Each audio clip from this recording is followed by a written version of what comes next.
During the third millennium, in a strange place known as the United States of America, a war was brewing. Brainwashed Marxist idiots in colleges across the nation clashed with equally brainwashed, anime-obsessed neo-Nazis. Starbucks windows were shattered, Dodge Challengers were totaled, and Muslims realized that rental vans were cheaper than plane tickets. Skinny, anemic millennials from coast to coast were hospitalized with life-changing injuries such as sprains and first-degree burns. And the heroic knights of 4chan rose up to defeat Shia LaBeouf and drive the evil villain into a descent towards a madness the likes from which he would never recover. As the enemies of freedom destroy the cities that raised them, as America begins to resemble an Iron Maiden album come to life, two heroes have risen up to fight against the culture of utter madness and restore sanity the only way they know how, by refusing to take any of it seriously. Mersh. I've been crying for 24 hours. That's a problem. Are you dehydrated? That's a problem. I feel like you're probably dehydrated. Probably low on electrolytes, too. Royce Lopez. I've been crying and I've been nauseous and sleepy. and The really air smells like rotten eggs. And really sleepy. These two men have joined forces to bring you uncut news and opinions directly from the belly of the beast.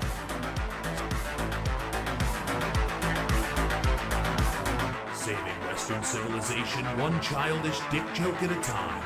Here they are, your new heroes of the Imperium, Mersh and Royce. I think we're failing the saving Western civilization part, dude. In hindsight, Yeah, can we, let's, there's a new intro in the works. Hammy's working on it. yeah, let's snip that out.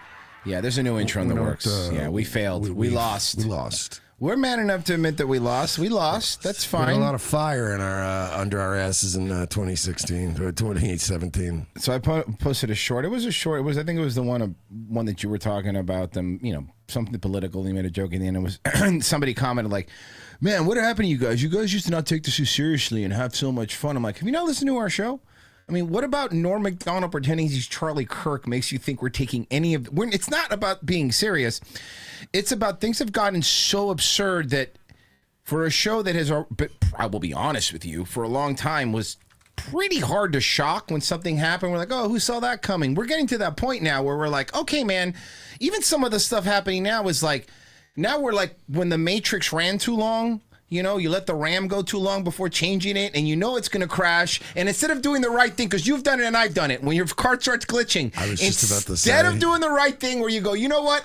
Let me take care of You know this. what I'm going to do instead? I'm going to start a new episode of Nightwave, Done and that. we'll be just I fine. have done that so many times. Do you know when the last crash was for me? What? Literally, when I was the first one to get the Ethan Ralph body cam footage, Yeah. I downloaded it from this Oh, evidence no. folder on the Milwaukee website, and then as soon as I opened up the first video, I went to do one of those, the snipping tool. I was like, oh, let me get a screenshot of this, and as soon as I did it, it was like, the whole thing just went nope. And it was a week leading up, like you said, where you're like, I need to fix this. That's a good. King of all pixels said the same thing that we see all the time. I'm not buying a new one. Do you know how expensive computers are now? Do you know RAM? You know how much it costs now? Yeah. Well, AI and Bro, people have to my make, fucking people have to make cat video. People have to make videos of AI cats smoking bongs and shit now. So Yeah. No, that's important. it's important. bro, this is the first time in my fucking life I have ever had a computer go up in value. Yep. Have you seen years after this I is owned true. it. This is actually true. This Virgie's not lying. Certain, depending on what kind of RAM or computers you have, certain computers are now cost more than they did when you bought them because of the demand for the stuff in them. Can I ask a very simple question? Yeah. Is that a positive sign economically? Yeah. I mean, sure. Hey, Virgie, do me a favor. Tell me what the Dow's at. Please don't. 46K. We could. You know how much we could talk about Epstein now. We could talk about all the Epsteins. Yeah, it's 46. Did you not see it? Oh, Mersh just woke up. Yeah, it's not doing great. I mean, I knew it was down. No, buddy. You thought it was down. That's a 10% dip in the entire economy. Yeah. And sinking. if you just said, Mersh, what do you think the Dow is at right now? I would have went, I don't know, 48.50, 49. Good news, this Bitcoin's taking a bit back up. Not enough, but a bit. I'm not laughing because the country falling apart is funny. I'm laughing because we're watching it happen in slow motion and can't stop it. But you know how like I'm generally not the guy on the show who's like really concerned most of the time. Yeah. That really concerned me just now. I'm very concerned. It's not great. It's not great. Hey, Trump's good. Say what you want about Trump, but he's going to be good for our 401ks. I think that's true. I think Oh, there's I'm more sorry. of them in Israel, No, actually. he's going to be good for a bunch of Ks.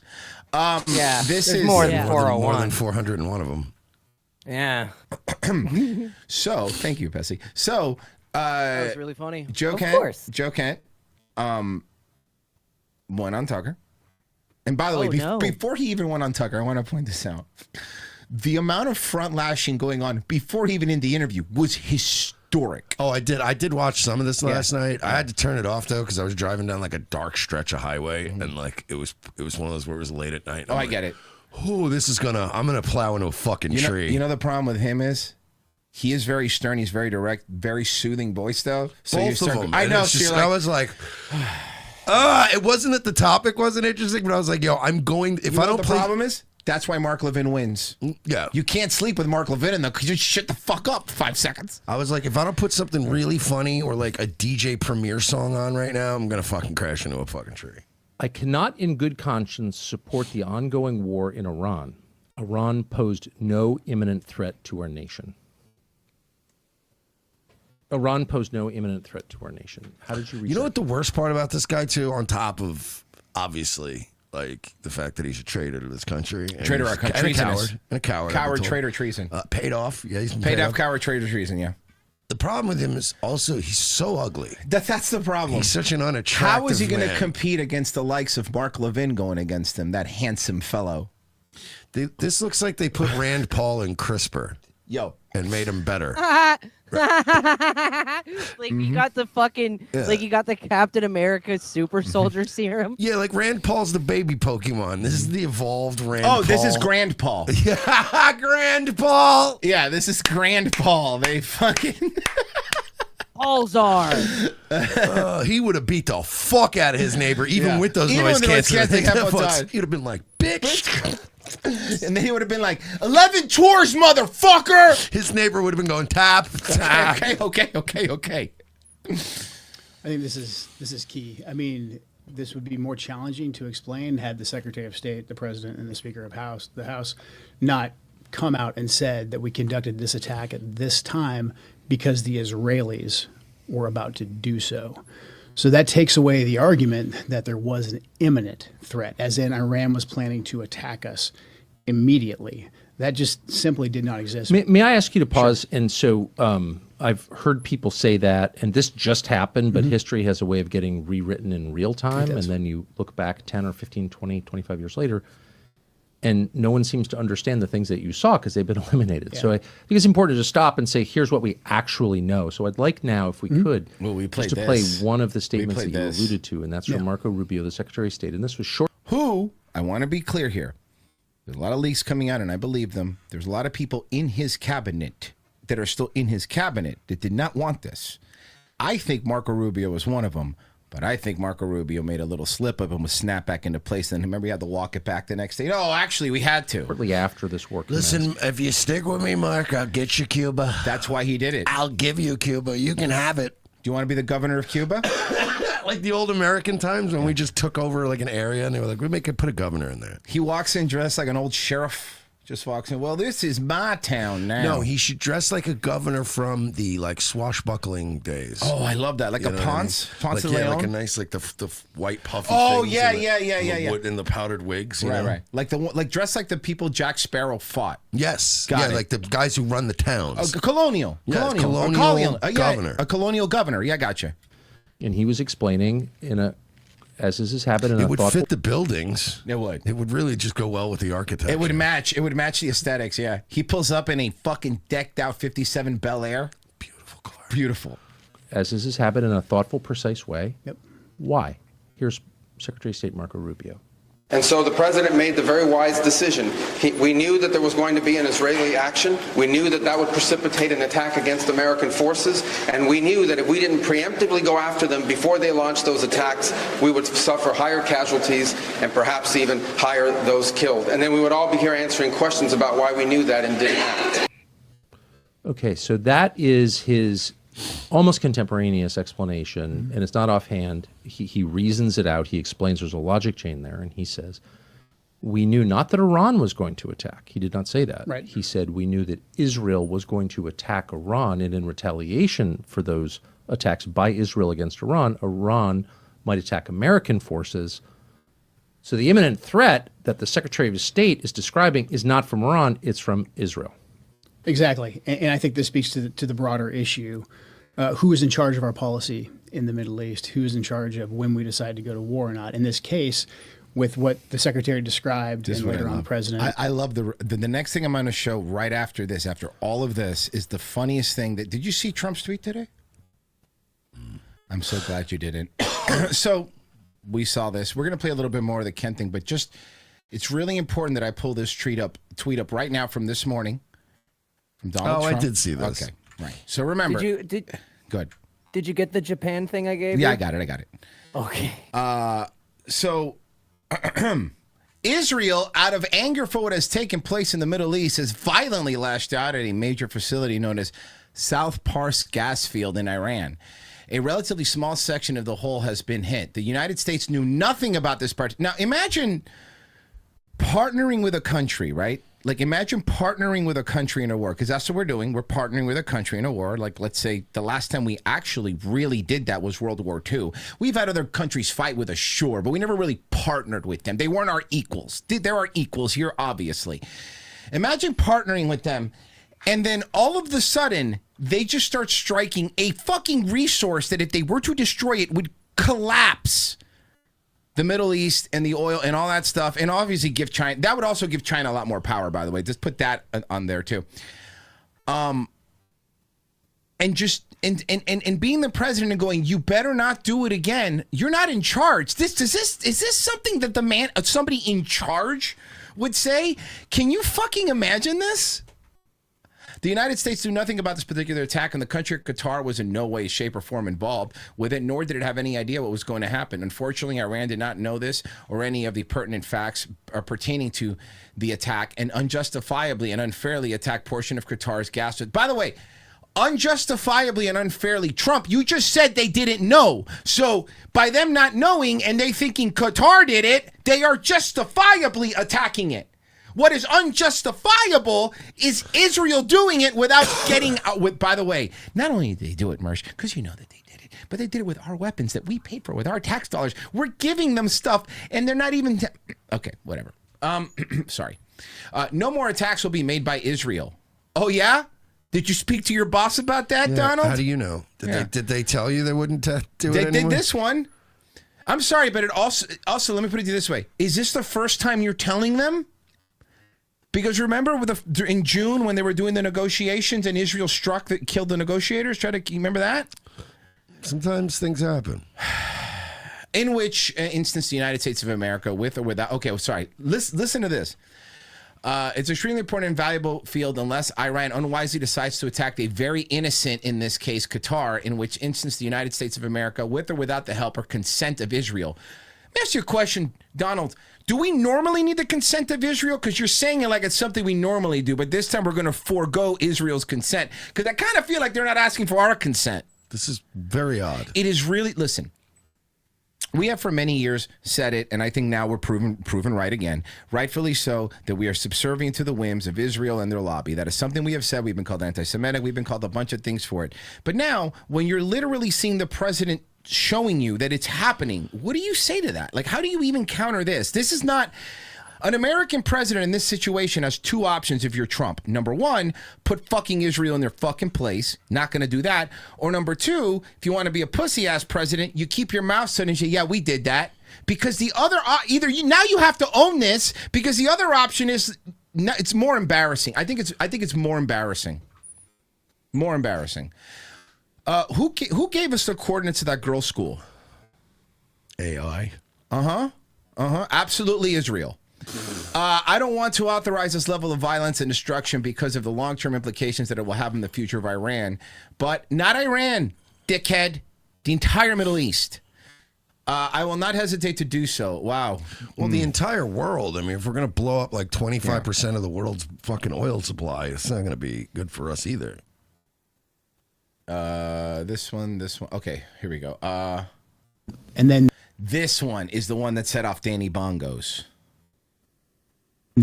Charlie Kirk is killed publicly in a very horrific way, and we're not really even allowed to look into that at all. And Charlie Kirk, this is the director of counterterrorism, former, as of 2 days ago, saying this. This is not.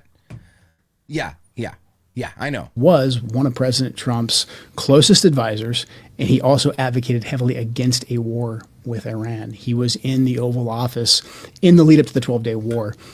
I wasn't particularly close with Charlie. He was very gracious to me when I was running for Congress, very, very supportive.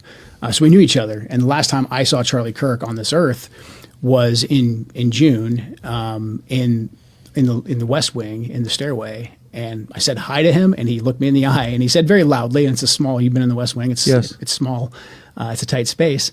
And he said, Joe, stop us from getting into a war with Iran. Now, of course, you could see that and say, as many people are, as you're about to see Danny Bongos crash out about it, he's lying. He must be lying. Why would he made that up. He's lying. How dare you? How dare you? But the problem is that, sure, if you heard this in a vacuum, we would go, he might be lying. But what about the confirmed text messages that Charlie he turned down $2 million because he was so sick of the Israeli lobby? Yeah. Remember that part? Does that not go into the equation of you people saying he's lying? Maybe he is. I don't know. But based on the info. And everybody wants to show old tweets of his and stuff where they're like, Charlie supported Israel. It's like, yeah, he did. And then until he didn't. Until he didn't. Yeah.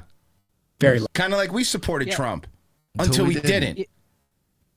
Charlie supported Israel in a lot of different ways, but there's one thing Charlie Kirk was staunchly against in all regards, and that was fucking war.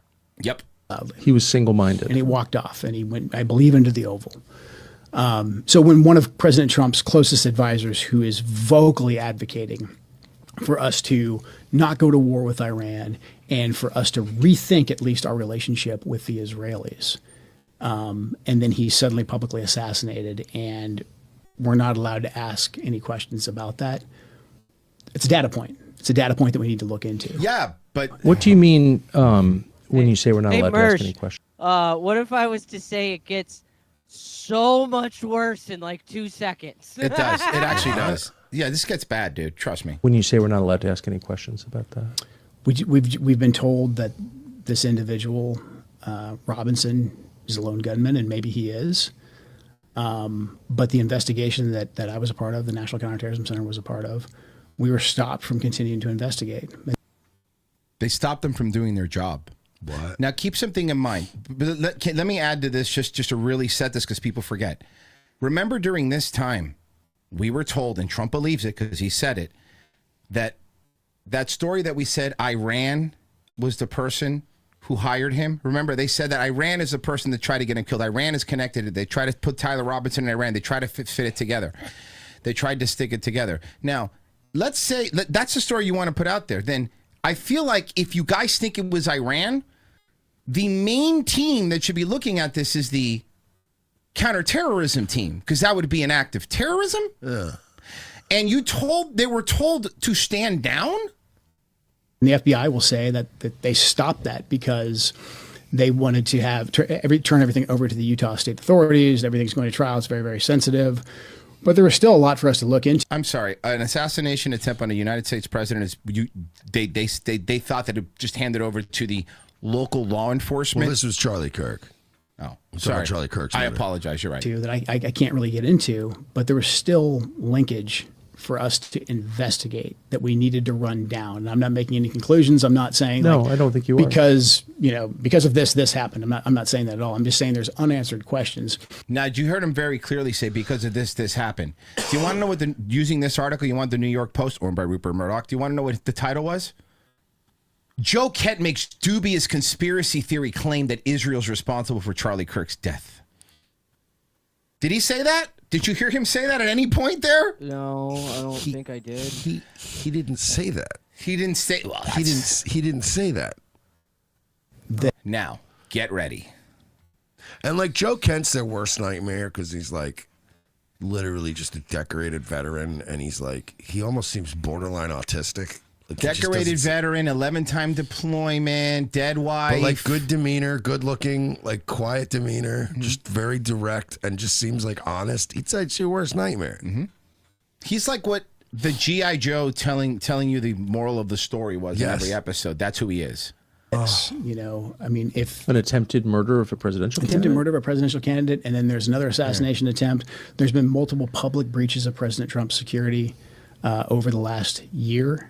Yeah, correct. And then, you know, Charlie Kirk is killed publicly in a very horrific way, and we're not really even allowed to look into that at all. Okay. Listen, folks. Go ahead. This part I have to just leave here. This is some of the most disgusting, unethical, and immoral stuff. Play the full clip, you phony asshole. I need to leave it here. I'm sorry, Mr. Secret Service. I'm sorry, Mr. I'll fight everybody. I'm sorry the things I've seen. These words are too hard for your fifis. No, because if you're played in context, what you're about to say is a lie. I have ever seen. Really? Because you looked at the Epstein files. This is the most unethical and immoral thing you've ever seen. You read files where they were molesting and raping children. Yeah, but this is horrible. That's probably why he wants this guy arrested. Leveraging the death of my good friend. He was also Tucker's good friend. Actually, Tucker was sitting in his living room, and you guys didn't even want. You guys were pressuring him so much because you didn't want Tucker to speak somewhere. I've seen a lot of pictures of Charlie with Tucker. I've never seen a picture of Charlie with Bongino. Unless it's at a turning point event. Brutal murder. His assassination that the whole world watched in the whole world of its watching horrifying gore. That doesn't answer what happened. For your podcast appearance, you're disgusting. For you to bring up my dead friend on a podcast, even though I'm doing it on a podcast. Even though the first thing I tweeted when I left FBI was I didn't have time for me. Remember when he went, I haven't had time for me to mourn. No. He hasn't had time to publicly mourn. No. To publicly mourn. Oh, that's right. It was publicly. We were like, why do you have to mourn publicly? Why don't you just do that privately? Yeah, like people. Dan Bongino is the epitome of that greaseball attack. Whoa, to use the death of my dear friend Charlie. May he rest in peace. Yep. He was a saint. It's like, play the clip, asshole. Thank you for your service to the country. You're also disgusting. What? Okay, how about this, Dan? Fuck you for your service in this for this country, and you're disgusting. Anything you ever did good in this country, you completely wiped it away and flushed it down the toilet, covering up for a fucking pedophile and for an assassination attempt. Because you, mister, you know what's more fucking embarrassing? Saying the job is too hard and going back to your podcasting studio. What do you expect from the guy who was a Secret Service agent at Obama's hot dog parties? Oh, that's right. Hey, how was the hot dog parties, Danny Bongos? Do you have any? This is filth. This is just filth. I wasn't allowed to ask questions, Joe Kent. I'm just going to leave that there, folks. Why? Why don't you play the clip? Play the clip. And all you people defending him right now, I'll accept your apology later. No. Hey, Danny, it'll be a cold day in hell before I ever apologize to you because you need to apologize to fucking us. Asshole. You need to apologize for the fucking dumb fucks that believed that you were going to go in there and actually, I'm not saying fix everything, but do something. You did nothing. You quit. You're just every fucking greaseball, fucking Guido loser. You're just another fucking Andrew Cuomo. If anything, you're worse than Andrew Cuomo. You're worse than Chris Cuomo because at least Chris Cuomo, at least you always knew he was a dickhead from the beginning. You pretended to be something you weren't. So listen here, hotshot. I know that you missed your family and you couldn't cut your FBI job where you could have made a real fucking change. But I know you got to go back to getting kicked out of West Palm Beach nightclubs with your drunk wife. Suck my dick, Danny Bongos. Go fuck yourself. This dude, whether you like him or not, and nothing's going to come with it, what Joe Kent did takes more balls than anything. Danny Bongos left, and he left to get paid off to lap up and be a mouthpiece for the fucking administration. Joe Kent left for them to now try to destroy his life. They're going to try to destroy him and his family's life. You watch. You weren't allowed to ask questions? Sure about that? Sure you want that on the record, Joe? Well, it's not. He's not under oath. It's a podcast. Why don't you you? said Hey, a lot of dumb shit. Why don't you go under oath? Hey, and by the way, Danny, I see you sliding. I see the podcast. How the numbers? Sliding in the Huh? rankings. Have you seen? Yeah, I he's have. down at like number 88 now. He's collapsing. Hey, what happened, Chris? You're not posting how he's the number 1 podcast anymore, huh? Yeah, What's going on? What's going on, Pavlovsky? Number 1 live stream. Bow, bow, bow. Hey, shithead, why don't you fucking fix our ad campaigns? We haven't been able to run an ad for fucking 3 weeks, and the only reason I haven't sent an email is because I've done it 10 times. So why don't you fix that shit, dickhead, instead of sucking this loser's dick? Also, Chris, I would listen to my friends when they're streaming on Rumble when I'm driving my car. But for some reason, the Rumble app crashes my GMCQ system. Like my fucking my touch screen, my entire touch screen, just connecting to Bluetooth. You know how you just use whatever apps you want. When I open up Rumble and I hit play on something, the screen goes black. My phone disconnects. The Q system resets, and I have to reset the whole. Well, that's because CIA software hasn't been integrated yet with old GMCs. Weren't allowed to ask questions? Really? I hate this. Go ahead. Even allowed to look. I thought you were going to leave it there. I thought you weren't going to play anymore. Did he just say go ahead like he was interviewing the guy? Yeah. Into that at all. And Charlie Kirk was one of President Trump's closest advisors, and he also advocated heavily against a war with Iran. He was in the Oval Office. He did? Yes. That's fascinating, because I've had conversations with Charlie, too. I don't talk about them because the man's dead, and I don't like to invoke his name for podcast clicks. You literally said you weren't able to publicly mourn him. Okay, only to remember. No, what I like to do is I like to invoke all the children who got molested on Epstein Island and say I tried as hard as I could for podcast clips. What I like to do is talk really tough, but then collapse after working 292 days. That's what I like to do. I don't bring up. No, sorry. Go ahead, Merce. My bad. As I said, I feel like Dan Bongino is like purposely trying to become the least likable guy on the planet, and that's tough because there's a lot of people out there.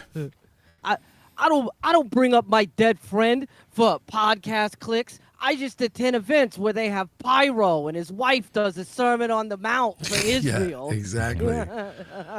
Remember him? You know what, Danny? And I'm not I'll going to say do this. I'm going to go so far as to say this, Danny Bongos. I respect Jeffrey Epstein more than I respect you. You know why? Because he had the balls to run the pedophile island. You just carry water for him. That's worse. So, and all the billionaires that went on the island, all right? He at least had balls. He ran the operation. You're just a guy that's like, well. Yeah, you're the assistant to the pedophile island. Yeah. How does that feel? The assistant to the assistant. Yeah, how does that feel? Does that feel good? Does that feel good in your heart? I don't give a fuck. Say what you want about Epstein. Unlike you, he had balls. Mm-hmm. And a weird That's going to be my penis. new insult to people. Like, yeah, fuck you. Unlike you, at least Jeffrey Epstein had some fucking cojones. Scoops. And an egg-shaped dick. Scoop says, I'm trucking and listening to ROTC. It's like I'm dialed into Sirius XM listening to Howard Stern. Oh, we're better than him. Sweaty Zeus says, Now, at least. That's what I mean. Oh, Brianna Morell and her giant tits reported Patel and Tulsi got into a fight in a meeting because Patel and Willis blocked them checking in foreign ties 2 months ago. He's right. Yeah, I know. Yeah. Tulsi was quiet for a while. She's falling in the line because she's falling in the line, obviously. But yeah, okay. So let me. I come buckets for $3. Said only $3. The rest is for Anna Kasparian deepfakes. Captain 15 for $2. What's the over under on BB rotting in hell right now? He's alive. Not at all. Yeah. He's alive. First of all, he's alive. Second of all, if he does die, here's the irony, right? If he was actually Israeli and actually Jewish, he wouldn't believe in hell, so he'd be fine. But the fact that he's not means he will go to hell, which is hilarious. Can I tell you what would happen if Netanyahu died? Israel would have a fair election, and someone who isn't a warmonger might run that place for once. Maybe. I mean, it was. I said might. I said might. I said might. It was Ariel. It was Ariel Sharon before him. I think the Israelis like to vote a certain way. Semper Reloaded for $5. Last night when the drop happened, the entire total of my money that vanished into thin air was 60 billion shy of $1 trillion. That's That are killed off, like we just killed. one. Guys, it's only gonna last a couple weeks. Also, we need $200 billion. $1 trillion. Can it make you feel any better? The Pentagon's asking for more money for this war. They're asking for $200 billion quick. Wars are expensive. 200 bill. We need 200 bill right up the top. Wars are expensive. Thank God we have that tariff money. Pete Hegseth fucking in one of the press conferences goes, yeah, it's not cheap to kill the bad guys. I hate this. You know, there's lawyers that work pro bono. You think if you're trying to protect your own people, you do it for free. No. That are killed off. Who am I? All right, so here's another one. That are killed off, like we just killed, Ali Laranjani, who was a negotiator, who was eager to get us. Yeah, we a killed deal. the negotiator. Again, look, I've got no love for the IRGC. I've got no love for the Iranians. But by the way, this dude fought Iranian proxies many times when he was in the Middle East. You've got to realize, Just to be clear, if you wanted to end, in case you're tuning in right now, you fought their proxies. I fought their proxies. I mean, I put countless of them in flex cuffs or much worse. I've gone after the Iranians. I was in specialized outfits that went after the Iranians and their proxies. These are very serious people. They're not supermen by any means. They're humans, but they're serious. And if you give the IRGC a reason to take more control, and they get support from the people, because again, They bring something up in the interview. I don't know if we have the clip, but this is the good point. What is why would a country even give up their nukes or anything? Because didn't Gaddafi do that? Yeah, and then they sodomized him with a bayonet. So like, why would you? You know who they haven't sodomized with a bayonet? Any leader of North Korea. Do you want to know why? Because he still has nukes. Yeah. So, I mean, do you understand? Like, it's like, why would you give any of your power up if at the end, when you give up your power, they kill you anyway? I'm not siding with them, by the way. I'm not. But look, I'm an American. I want America to win, and I think this is a fucking losing proposition. I also think this will 100% cause another liberal in there. And since the Congress hasn't done anything to fucking enact any of the actual good executive orders that Trump had, he had some that we liked. And since they haven't been enacted into law or anything, and this border that's closed now, hey, if we don't build the wall, you know what's going to fucking happen? Do you know what's going to fucking happen when the inevitable happens, especially after this? We're going to get all the illegals back in. Everything's going to go back. It's going to take less than a year to undo all your fucking executive orders, because Congress, instead of right now, what they should be doing is enacting these things. That way we are protected and we are in the future, no matter who gets in charge. Instead of doing that, what we have is the TSA partially closed, and I have a story coming up where now some major airports are considering closing because they don't have staff. Did you know that? But it's okay because Israel is safe. Kill off the Ayatollah, they can say, hey, the last guy was too moderate. Look at what it got us. Like, give us more control. I get it. And the Iranian people are going to be like, well, actually, yeah, I don't like getting bombed by the Americans and the Israelis. Maybe we do need to listen to the IRGC. So a lot of these Iranians were murdering Iranian citizens, so we had to murder Iranian citizens to protect Iranian citizens. It makes sense. Good. Now we got to figure it out. Well, it's kind of like when you set a fire to like prevent a fire from spreading. Right. So what you're saying is we had to kill those kids in that school. Yeah, you burn some of the grass so that there's a fire line, and then that way when the fire gets, it doesn't cross over. Got it. Works just the same way with people. Mm-hmm. Oh, so you want to kill innocents? Well, Buddy too can play at that game. Mm-hmm. We'll do it so much better than you. Joe Kemp brought up something too. He goes, if Iran wanted a nuclear weapon a long time ago, they could have just went to Pakistan and been like, here's 100 million barrels of oil, and they would have just gave him a nuke. But like, you know what I mean? Like they would have just. You think they wouldn't have just for 100 or 1 billion barrels of oil from Iran? They wouldn't have went, okay, you can have a nuke. And you know the problem that we're coming. I saw this other story that was really, really, really good point about, especially the strait that we're trying to protect, is like, yes, do we currently have the firepower to stop them from what they're doing? Absolutely. But here's the issue. We have to shoot down their $4,000 drones with $1 million missiles. Do you know how much money we're sinking in? They're not. Their tactics are very cheap. They're using literal drones from Amazon and shit. We're fucking emptying out our fucking cache of $1 million missiles, $500,000 missiles to take down fucking drones. That's what's happening, guys. I saw a video the other day on Twitter where it was like it was something like a fucking $400,000 missile that they used to take down a drone, and all it had was a little cartoon boxing glove at the end of it. Yeah. It's just like, fuck, man. That'd be so funny. They have these drones that just come in a box, pops open, and a boxing glove Acme punches you. drones. Yeah. Fucking, they've got drones that are dropping fucking 2-foot holes on the fucking on the battlefield. Bro, when I see that we have that, what's that weapon that they were using in Iraq? The anti-air thing that like literally it bends around buildings and shit. You know what I'm talking about? With the big red, like goes, like you just hear it and it goes up into the sky, and I'm like, yeah. Every fucking round coming out of that thing, and it's just spitting rounds, and you're like, every one of those is like thousands of dollars, and it's just our money, and it's not a fucking thing we can do about it. It's like enraging. Something else that people have brought up that's a really, really good point. It's like, first off, Ken pointed it out that, they moved the goal. Even when he was in office, they moved the goalposts, because in June it was like Iran can't have a nuke, right? And he says the tricks that the Israeli intelligence officers use would be like, they wouldn't give official reports, but look, this isn't official, it's about to come out. They would do that stuff. And then when the reports come out, it's too late, you've already acted on them. But they moved the goalposts. It went from they can't have a nuke to they can't enrich nuclear materials. And those are two completely different things, by the way. And pointing out, and he points this out, and a bunch of people have pointed out, if Iran wants to have a nuke or wanted to have a nuke, they would have had one by now, because they're not retards, number one. But number two, they could have bought one from Pakistan. They have enough oil. Yeah, that's what I just said earlier. If they could just went with a bunch of oil. How much? And been like, we'll give you all the oil Here's in the world. all our oil. And they would have said, here's a nuke. Yeah. I mean, very easy. It's not difficult. So again, I'm trying to understand this. I think Trump got. Well, I don't think. I do think Trump got duped. I do. What? I believe he's that. part of the deal guy. He's so smart. I think he got duped. Okay. And well, tell that to him as a casino owner. I think he got duped. Okay. And I think the problem is now you're in this situation where what do you do? That strongly worded tweet to Israel literally means fucking nothing. By the way, Trump today, because of course everything is down, he's not looking good, was like, I promise you, I will never put troops in the Middle East. I will never put boots on the. He said that again. Let's see what happens when there's another attack on our. Yeah. We already have troops in the Middle East. It was such a lie. He means more.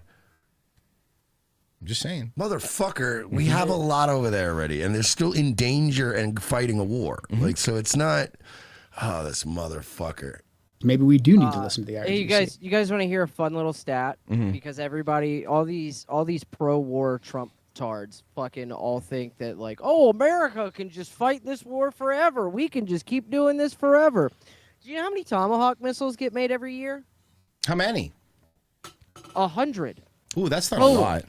Every year, that's maximum capacity. Okay, you fucking idiot, Virgie. But you know what you're not paying attention to? Think about World War II, bro. We're so united under this war. We're all together that we're gonna get women working in factories, building bombs, and putting women like this at the side of fighter ships and shit. What do you think, dude?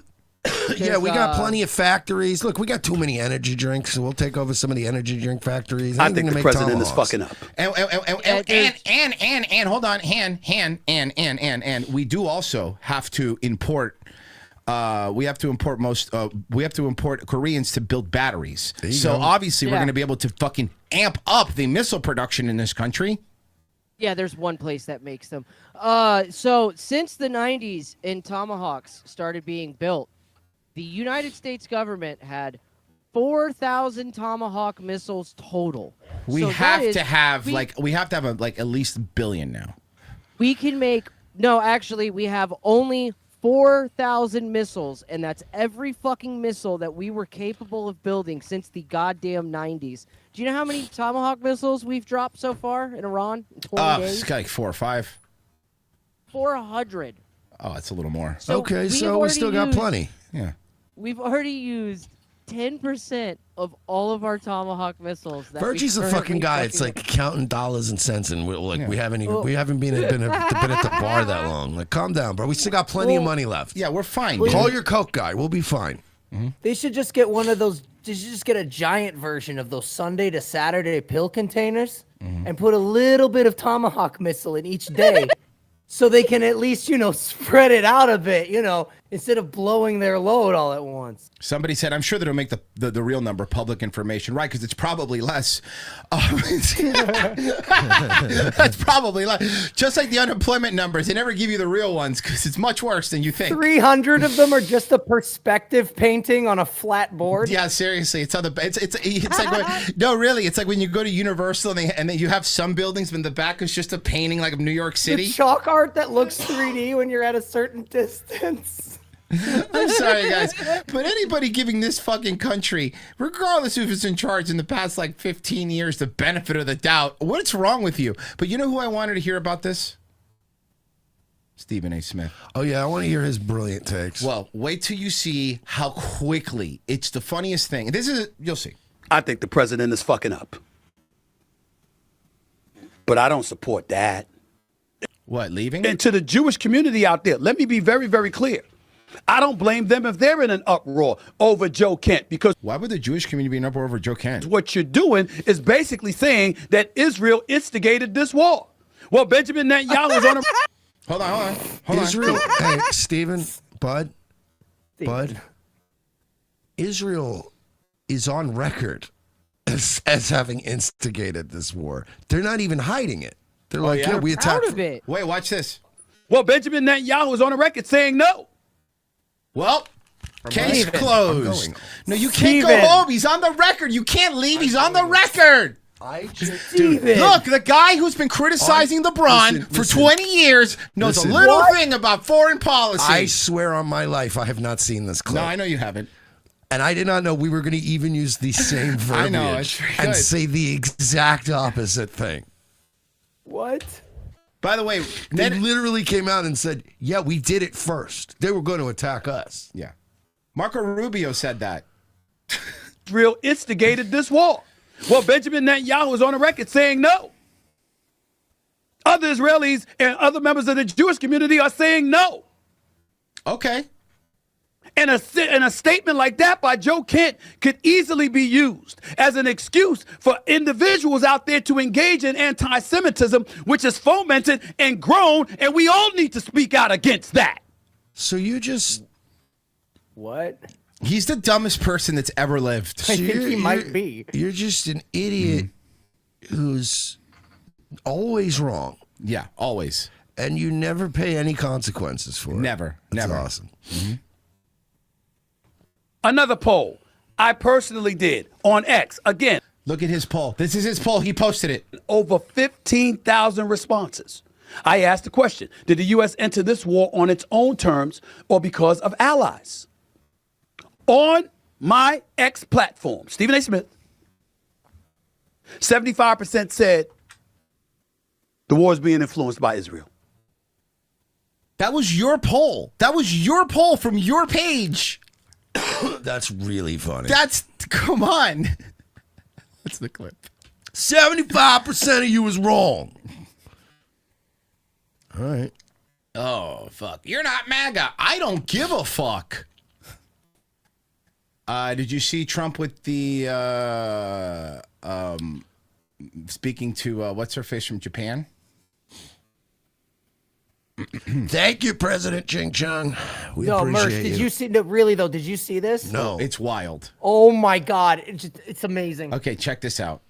For Japanese people, of course, no, Japan and US are very good friends. But one question: why didn't you tell US allies in Europe and Asia, like Japan, about the war before attacking Iran? So we are very confused about Japanese citizens. That's a fair question. What well, do you think you're his a bunch answer of is? ching chong bing bongs, and this is a Middle Eastern issue. Worse than that.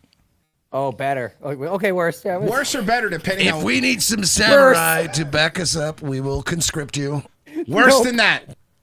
Just play it. Okay, you ready? Here we go. Oh, misosari! Worse than that! No, it can't be worse than that. Ready? Dude, Are you ready? Okay, you ready? Here you go. If he pulls a misosari, I will be... Mersh, I'll be back on board with the war. Ready, here we go. One thing you don't want to signal too much, you know, when we go in, we went in very hard, and we didn't tell anybody about it because we wanted surprise. Who knows better about surprise than Japan?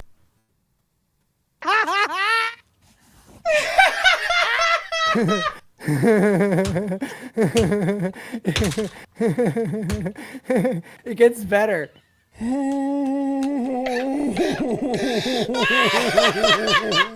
It gets so much better. It's Oh no, dude, Royce, when he said that, I thought he was talking about being surprised by a bomb. In the words of former WCW champion Booker T, he did not just say that. Wait, no. You know what's the best part when you tell the joke? When you explain it.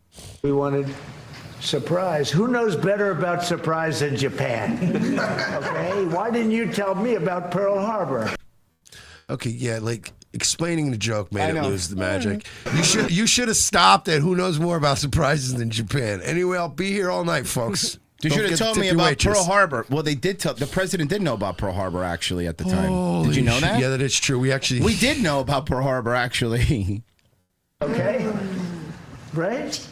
You know, he's asking me, do you believe in surprise? I think much more so than us. Okay, bud, you had him already with the other one. You don't need to keep doing this. And we had to surprise him, and we did. And because of that surprise, we knocked out, the first 2 days, we probably knocked out 50% of what and much more than we anticipated doing. So if I go and tell everybody about it, there's no longer a surprise. That was classic Trump. God damn. Can I just Sure. real quick? We do have one for $2, Captain Nate. Captain 15 just said Hatsune Miku hit the wall after 30. It's very funny, and I shouldn't know that reference. Captain 15 says Israeli and fair. Yeah, okay. And that was it. Sorry. So let's see Cash Patel answering some. It was very funny. Let's see Cash Patel answering some questions. Oh my God! It even says Cash App. Yep, Cash App, PayPal. How many days before we invaded Iran did you know we were going to launch an invasion? We can get into those details on a classified setting, but I work with my colleagues across the spectrum here to give me advance warning so that we can reinforce. Was it 2 days, 3 days, a month? It was sometime before that, sir. Sometime before that. So you knew more than a month before? With that knowledge, why did you fire at least a dozen agents in Counterintelligence Unit 12 that specializes in Iran counterintelligence, which makes us much less secure and safe with this war going on from Iranian? Oh, they looked at my girlfriend. Yeah. They just looked her way. They were more handsome than me, sir. Is that your official answer? Well, that and a couple of them were sick of driving my girlfriend around. Yeah. They didn't like that. Potentially against our country. As I said earlier, Congressman, I don't work on timelines when these terminations occur. There are internal investigations conducted by the careers at the FBI that highlight unethical or inappropriate conduct, and it's up to me to make the decision. But our Iran Threats Mission Center has never been more resourced, as I've highlighted a 43% increase in counter-espionage arrests from Iran alone. Are you tired? 360 ongoing terrorism investigations with Iran affiliates. Yeah, he stayed up late watching his girlfriend's concert last night. And the people you fired, those 12, did you go to another UFC fight night, dickhead? Yeah. People you fired, those 12 people, they were experts on Iran, were they not? That's the reason they're having the USC fight at the White House, because they're so sick of how much money Cash is sending to fly to them. Now you just could drive Not there. just Cash, but yeah, Cash He's is gonna one still of take them. a chopper. I don't believe so. They worked. Hey, Virgie, how much is a chopper from Langley, Virginia to the White House? Asking for a friend. Asking for a friend's girlfriend. In counterintelligence, did they not? I'm taking you at your words. Okay, listen to this. This is the funniest part. Listen to this. Listen. People you fired, those 12 people, they were experts on Iran, were they not? I don't believe so. They worked in counterintelligence, did they not? I'm taking you at your word, sir. I'm not familiar with every You're the single chief word. director. I'm not. You should know the answer. You fired the people. Where did they work? People were terminated for violating their ethical obligations and the high standards. Was that the we ethical have. violations that they dealt with the case of the classified documents that were found in the bathroom in Mar-a-Lago, was that the ethical issue? Well, counterterrorism people. Now, see, now, Cohen, you're a little off. The counterterrorism people wouldn't be the same people investigating the other thing. Those are different people. I mean, I'm not. Look, trust me. I'm not going to defend him, but no, I don't think that was the reason. Okay, so this is this is sad. $5,000 for a helicopter ride from. Thank Langley you. to That's DC. cheaper than the plane. Let's do that. No, but you would be taking a government plane, so it would somehow still balloon up to $48,000. Oh, and you're flying into the White House. You need to clear that airspace. No, so it's probably Yeah. it somehow will cost $90,000. The government will find a way to turn a $5,000 helicopter ride into a $90,000 quagmire. Oh my God! I just thought of something. You want the easiest way to get Cash App, PayPal fired? Let's gaslight him into thinking it's okay to take a helicopter there and upstage Trump. If he would imagine this, Cash could do whatever he wants. Cash, hear me out on this. You could do this. And your girl stepping off the helicopter on the on the ball, that new lawn that they did. Your girl with her cowboy hat on. You just fucking flexing on Trump. You know what you should do? You're the real hero. You should wear the same thing Melania wears, because there's nothing that older women love more than when hotter women, younger women wear stuff. You should do that. And then just, oh my God, can you just picture, you know, those, like any of those pictures back in the day of Trump scowling in the background, like over somebody's shoulder? That would, you just get that, that Trump, you'd be like, oh, you're finished. Oh, and Cash, when you get off the helicopter, do me a favor. This is going to be helpful. Trust me. Trust our advice. We're going to help you here.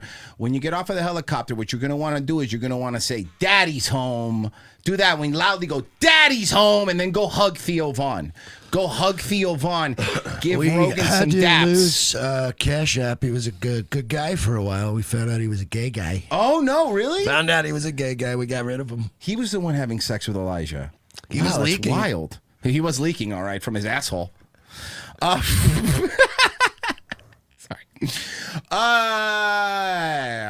Oh, milk mommy. First off, Stillwood, can you get that out of the way? Is it the assessment of the intelligence community that there was a, quote, imminent nuclear threat posed by the Iranian regime, yes or no? Senator, the only person who can determine what is and is not an imminent threat is the president. False. No, that's not true. You're the director of National Intelligence. You're the one that will be telling him. Based on information and a consensus from whom? Israel. This is the worldwide. I meant worldwide normally. I meant historically before up to the last 40 years. Okay, yeah. She's like, oh yeah, the president, he's the only one. Yeah, but he does that based on what? Right? Because you have generals, and you have your intelligence people, and you have your chief of staff, and you have your fucking secretary of defense, and you get all those guys in there, right? State Department, and you all get some Chinese food, and you roll your sleeves up all night, and you come to a consensus. Well, we know it's Domino's, but yeah. I mean, no, that's not how Trump. That's not how Trump does this whole president shit. It's vibes, dog. Yeah. This is vibe governance. Yeah. The worldwide. This is the worldwide threats hearing where you present to Congress national intelligence, timely, objective, and independent of political considerations. You've stated today that the intelligence community's assessment is that Iran's nuclear enrichment program was obliterated, and that, quote, there had been no efforts since then to try to rebuild their enrichment capability. Which is in June. This is going to go down in history when you think about it's been a clown show from day one, from Elon Musk and Doge all the way to fucking Tulsi to RFK, and then us going into a war, the economy tanking. This will go down in history as one of the biggest joke administrations. Oh, yeah. Ever. And I think that what's going to happen is a lot of people now are going to snap back in line, and they're going to go like super status quo after this. That was the play. That's what the neocons wanted this whole time. They're going to go running back to one of their two monolithic fucking parties and just go, fine, govern me harder, daddy. Because the last clown show was, we had Biden, which was an absolute clown show. And who would have thought, and I'm telling you this because everyone keeps calling Biden was the worst president in history. Trump is getting dangerously close to taking that title. Like, Trump is getting dangerously close with this fucking term where you can go back and go, look, Biden was a fucking idiot and they were using auto pens and he was like, I put my pants, right? That was less bad than this. Like, I think so far we're getting more people killed and burning through more money with this than even Biden did. The difference is now Trump poops his pants and he blames Tucker Carlson. Dude, I get the wide open borders. Tucker Carlson made me shit my pants. It was Tucker Carlson who shit my pants. Oh, really? It was his shit? It was his shit. Snuck into my pants and shit my pants. It was Qatari Secret Service. No, but it's like, it's crazy to me how we're getting danger. Like, Trump You talked all that shit about Biden. Say what you want about Biden, right? It was a shitty 4 years, but it was a calm, shitty 4 years, right? Do you remember? I mean, yeah, there was the open border. There's a lot of shit that was bad about him, but I don't recall this much bad news under Biden. We're getting into that territory now, bud. Well, your report card ain't looking so good. Biden did that horrible pullout from Afghanistan, which was terrible, by the way. Awful. Horrendous. Awful. But we thought that we were done with that. At least he was exiting poorly, horribly, the worst way, worst the execution worst possible. way you could exit anything. But say what you want. Biden got us out of Afghanistan. Poorly. Very poorly. Was it the intelligence community's somebody assessment? in the chat said, I'm starting to actually like Biden. Fuck it. I miss Biden. I miss him at this point. Tell me it wasn't more whimsical for the purposes of this show. Can I bring something Tell else me up? it wasn't easier to be fucking funny on this show with Biden as president. And the right was more united. We were all getting along. The right was more united. Absolutely. And even if the economy wasn't great and the world wasn't great, it didn't. You never woke up going like, when we woke up every day, right? And we went, fuck, what did Biden do this time? It was slipping and falling on stairs, pooping his pants. Like, it was funny shit, right? And now it's like you wake up every day and I have to do these pre-show meetings and Royce is going, yeah, did you see the latest? And I go, no, what did he do now? But now I'm worried about like Tomahawk missiles blowing up fucking schools full of little girls and shit. And I'm like, I kind of miss the poopy pants guy.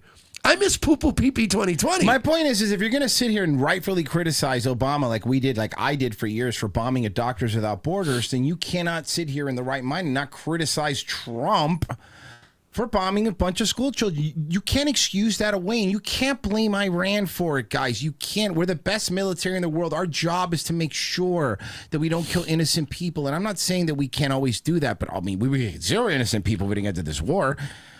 Genocide Circus I'm told the drones are actually just carrying big barrels of Coca-Cola and Pop Rocks. Did you know that?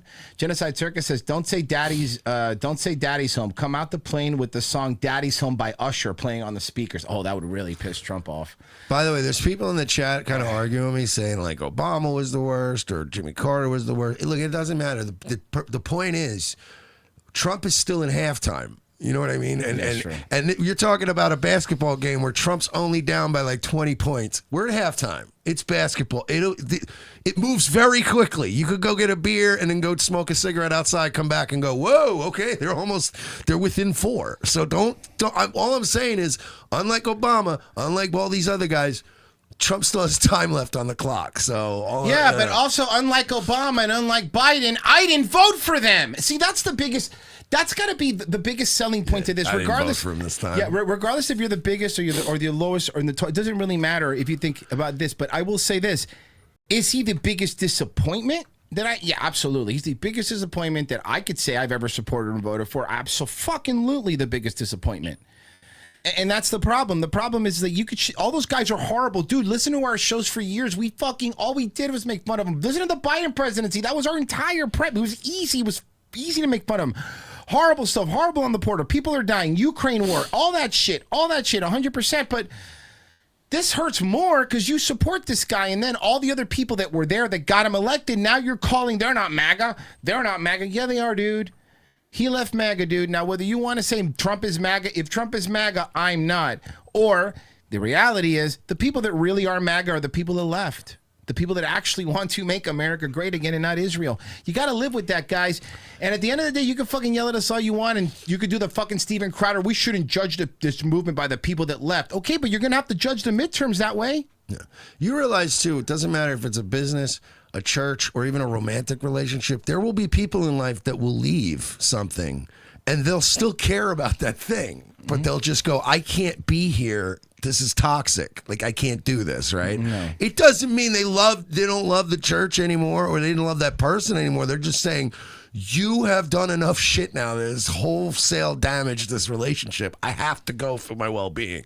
It doesn't mean, same thing with MAGA. People are just going, all right, man, well, like you didn't, we're doing the opposite of everything he promised. It's not unreasonable to go, okay, well, then I'm out. Like, you didn't say you were going to do these things. And if you had, I wouldn't have been a part of this thing. And by the way, if your argument is the last string argument is like, it's like, think Kamala would have been better? No, maybe. I have no fucking clue, but it doesn't matter because I didn't vote for her. If Kamala would have done all this and she was worse, we've all would have been like, we told you so. We told you so. We'd all be righteously indignant about how right we were about this. But when the guy that you vote for does it and does these dumb things, it gets led around by the nose by another country. And with Biden, it was Ukraine. In this one, it's Israel. I mean, you know what? I'm going to quote Santa Claus. It's not good behavior. It's just not good behavior. Somebody in the chat just said, if you say you voted for this, you're a fucking liar. That's what I mean. Exactly. We were literally given a list of things. And we said, that's spot on. Let's do that. Let's go after the vax companies. Well, RFK doing his thing, Doge, and we're not going to have any foreign wars. We have literally gotten everything the opposite. The only thing we got was tariffs. Yeah. And now those were taken away. And then they had to give the money back. Let me go ahead and check, see if I can do this read. It's probably not going to work, but I got to try. Why wouldn't it work? Didn't work. Okay, cool. That's a lot more money. I'm just doing a tally of how much money we're missing out on. Do you have a like when you hit refresh, do you try like a different one? RevengeOfTheSith.locals.com, guys. That's how you sign up for our episodes. Fuck, is it just us? Wednesday shows, Friday shows. Go check that out, guys. Right now, $7. That's how we keep doing what we're doing every single day. And I really do hope you guys are there. And if they're going to do that, why don't we do this? If you're watching on Rumble, why don't you come back over to YouTube? Yeah. We make more money over there just on the ad revenue than we did. But still donate on Rumble if you're going to donate through an app, though, because we get more money. Or, you know what? Honestly, Ko-Fi. Donate through Ko-Fi, dude. Ko-Fi, we get probably almost all of it. 98% of the money. We'll get like 90. But yeah, still, whatever, still. Not fucking 40. Yeah, no, it's not. Nothing over on Ko-Fi, though. I did check. Guys, stay where you are at. We will be right back.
you think by staying quiet, I'm going to start talking just to break the silence? To be fair, that trick really works on Rusty. Why aren't you saying anything? I hate this. Are you mad at me? Okay, here's something. When I'm alone, I like to write rock raps. Fine, I'll do one. I'm a lyrical spiritual miracle on the spherical earth since birth. Where did you go? Please stop me.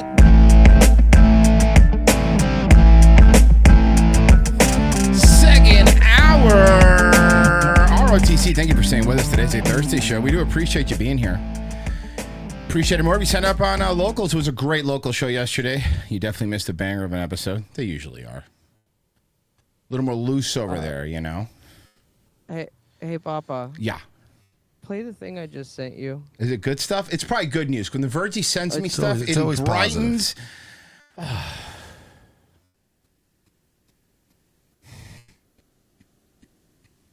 Yeah, you read it? Netanyahu just casually admitted on live TV that there will be ground invasion of Iran. The airstrikes were just the beginning. It is often said that you can't do revolutions from the air. That is true. You can't do it only from the air. You can do a lot of things from the air, and we're doing, but there has to be a ground component as well. There are many possibilities for this ground component, and I take the liberty of not sharing with you all those possibilities. There's only one possibility that it actually would work, and you don't have enough people to do it yourself. Cool. Another one in the Joe Kent was right jar, probably? Yeah, probably. But good news, our country's going great, at least. New fallout from the partial government shutdown just as many are traveling for spring break. Airports are scrambling to address staffing shortages while travelers are left facing long delays. Here's ABC's... No, it's just, that's the max. I know. I'm sorry, guys. I was trying, because sometimes YouTube changes the... no, that was the ABC resolution. 7. No, ABC 360p is the highest they have. Final Moise. A new warning from the TSA. The partial government shutdown could soon force some small airports to close because of staffing shortages. Define small airport. Yeah, what's small? More TSA officers being forced to work without pay are Hey, now... Royce, can I ask you something? Let's say that there's staffing shortages that are affecting all airports. And in order to combat that, you shut down the smaller airports because you don't have enough people. What does that do to the larger airports? Well, Mersh, I'm glad you brought that up. Many thinkers in this arena, and there's a lot of them, thinkers in the air travel arena, have said that what it'll do is it'll increase the traffic in bigger airports, therefore causing an even bigger shutdown. Guys, listen, the TSA and the airlines are asking now that you get there 4 days before your flight. Sounds good. You should camp out. Just in time for Miami to get those sleep pods. Oh! See, Florida's always ahead of the curve. Ahead of the curve. You can sleep at the airport. Falling out sick, including more than 30% in New Orleans, Atlanta, Imagine you have to Houston, stay in that pod for like 3 days while you wait for your flight. You're just literally walking around with like slippers on, shower shoes, you're like brushing your teeth in front of your pod. Okay, I want to point something out. Look at this. This is all the TSA, the cities with the most TSA agents calling out sick. Let's see something they have in common. Ready? calling out sick, including more than 30% in New Orleans, Atlanta, Houston, and New York. What are those cities? What those cities have in common? I ain't going in. I'll tell them motherfuckers I'm sick. I got sick days. New Orleans and Houston is just the before and after. Can you even honestly? I don't even blame them. Mm-hmm. I'm not getting paid. I'm not going to work. You're right. If I got the time, if I got the PTO and the sick days, I'm taking them. Some airports have been forced to close security checkpoints. Philadelphia's airport closing 2 more checkpoints today. That's cool, because the good thing about Philadelphia is a city of brotherly love. So those people are really calm, they're cool, they're collected. They'll be very reasonable about it. They're going to be reasonable about it, yeah. We're looking for bombs, guns, knives at the airport. You miss all those. Mersh got on a plane with a knife. Mm-hmm. Easily. Sure, people are safe, and we shouldn't be stressed about how we're going to pay our bills. These are the people that are responsible for people bringing knives and guns on a plane. These people that bring knives and guns into places. These are people that don't have felonies, but everyone else in their family does, so they're the ones that have made it. Listen, for you younger people that may not remember it, we used to not have a TSA. Mm-hmm.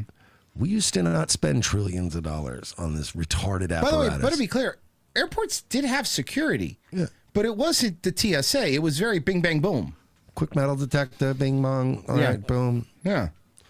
It's been 31 days since you looked at me. We've received a full paycheck, and I would like to tell the American public that the call-offs that are occurring with TSA right now are not because we don't want to come to work, because we're not getting paid. We're talking about parents who cannot afford childcare, and we're talking about officers who cannot put gas in their cars to make it to work. Oh man, that really sucks. So you're telling me that everybody in the TSA, at least 40% of the TSA, can't miss a day of work? Can't miss a paycheck? Sir, can I just tell you? Dark. You could be telling me this was happening to like U.S. Marines, and I wouldn't give a shit. But the fact that you represent one of the governmental agencies that I probably detest the most, you will get less than no pity out of me. I think this is hilarious. Right now, you get rid of one, but only one. TSA or ATF? That's not fair. I know it's not fair. That's not fair. It's not a fair question. It's not a fair ATF. planet. That's an easy question. ATF. ATF, man. But there you go. Mercer's the reason that you have the TSA now. To make it to work. It's all because of a standoff in Congress. Is there any organization over the IRS? I would do the IRS over the ATF. First. IRS top. IRS is number one. IRS, DEA. IRS, ATF, DEA is my list. Yeah, I would say IRS, and ATF, then TSA. Yeah, honestly, if you get rid of the IRS, all the other ones are gonna fall down fucking like dominoes. Oh yeah, right. That's correct. Really the IRS funds everything. You get rid of that, we get rid of everything. Yeah. Good Okay. point. IRS. They're calling me an IDF. ass for making him decide between those two. The old chat's so mad at me. That's unfucking fair, dude. You can't do that, bro. I mean, it is at the end of the day, the ATF, but like, fuck.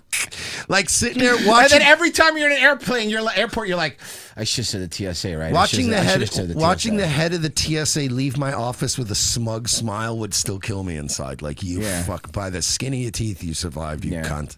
Ooh, somebody has a good list here. IRS, CIA, then TSA. That's not, listen, everyone's going to have a different... IDF, dog. Oh, no, IRS, IDF. American organization.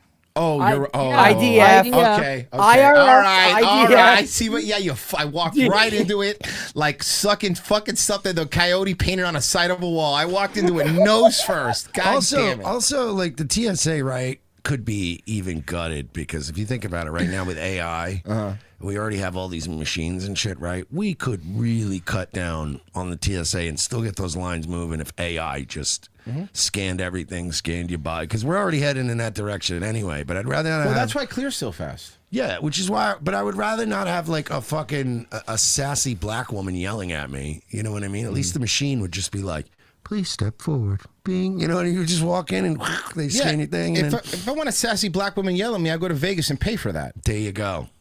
It's going to be on my terms.